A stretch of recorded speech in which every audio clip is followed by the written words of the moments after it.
नमस्कार दोस्तों, मैं हूं नीरज कुमार और आप देख रहे हैं हमारा YouTube चैनल चलो एंटरटेनमेंट। हमारे YouTube चैनल चलो एंटरटेनमेंट पर आपका स्वागत है।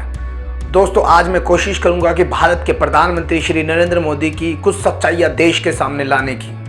नरेंद्र मोदी ने हाल ही में बंगाल चुनाव में एक रैली में कहा था कि मैं देश के गरीबों को जो हवाई चप्पल पहनते हैं उनको हवाई जहाज में सफ़र करने का सपना देखता हूँ कि मेरा देश का गरीब जो हवाई चप्पल पहनता है वो गरीब भी हवाई जहाज में सफर करें। आइए देखते हैं।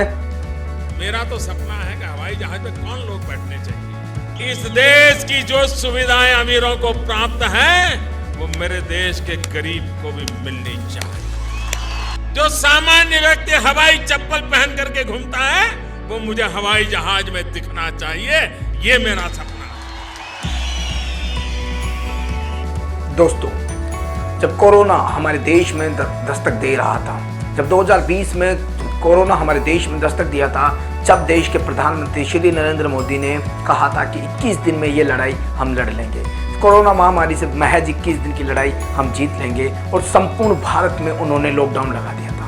ऐसे में भारत का गरीब मजदूर वर्ग के लोग एक राज्य से अन्य राज्य में काम करते हैं और अपनी जीविका चलाते हैं।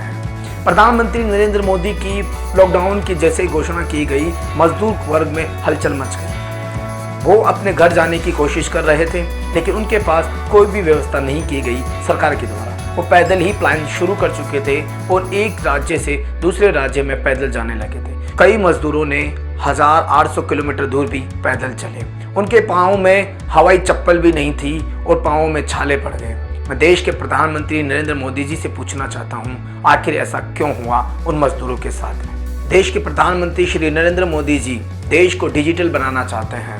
मेट्रो ट्रेन, बुलेट ट्रेन, अनेक ऐसी व्यवस्थाएं करना चाहते हैं जो देश के अंदर हो रही है। देश के अंदर सबसे बड़े क्रिकेट स्टेडियम का उद्घाटन हो चुका है, लेकिन देश में जब कोरोना की दूसरी लहर आई तो पूरे देश में हलचल मच गई। पूरे देश में चारों तरफ त्राही त्राही मच गई और कई लोग इस कोरोना महामारी में अपना जीवन खो दिए। कई मरीजों ने दम तोड़ दिया। जैसे कोरोना की दूसरी लहर भारत में आई तो भारत की मेडिकल व्यवस्था अब ठप हो गई। ऑक्सीजन नहीं मिल पा रही, बेड नहीं मिल पा रहा मरीजों को, वेंटिलेटर नहीं मिल पा रहा। ऐसे में भारत के कई मरीजों ने ऑक्सीजन की वजह से दम तोड़ दिया। आखिर ऑक्सीजन गई कहाँ? आखिर ऑक्सीजन की कमी पड़ी क्यों देश में? लेकिन देश के प्रधानमंत्री श्री नरेंद्र मोदी जी के विदेश दौरों से भारत के विदेशों के संबंध अच्छे हैं और मैं उम्मीद करता हूं कि ये रिश्ते ऐसे ही अच्छे बने रहें। ऐसे में भारत में जब ऑक्सीजन की कमी पड़ी तो सऊदी अरब, दुबई ने हमारे देश की मदद करने की कोशिश की और उन्होंने ऑक्सीजन भेजी। ऑक्सीजन सऊदी अरब से इंडिया तक का सफ़र तो तय कर चुकी, लेकिन इंडिया में आने के बाद उस ऑक्सीजन का क्या हुआ, वो ऑक्सीजन कहाँ गई? आइए देखते हैं एक छोटे से वीडियो में।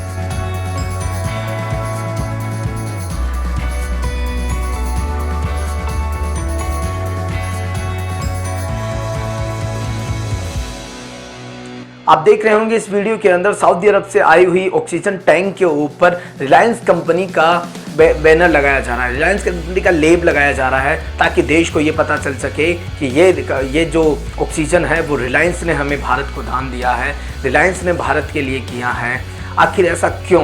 और इस न्यूज़ को पूरे सोशल मीडिया पे जब ये वायरल हुआ, लोगों ने इसको देखा, लेकिन कोई भी न्यूज़ चैनल इस बात को क्यों नहीं दिखा पाया, हमें भी नहीं पता। और आप तो अच्छे से जानते होंगे कि मीडिया भारत का आज किस स्तर पर कार्य कर रहा है।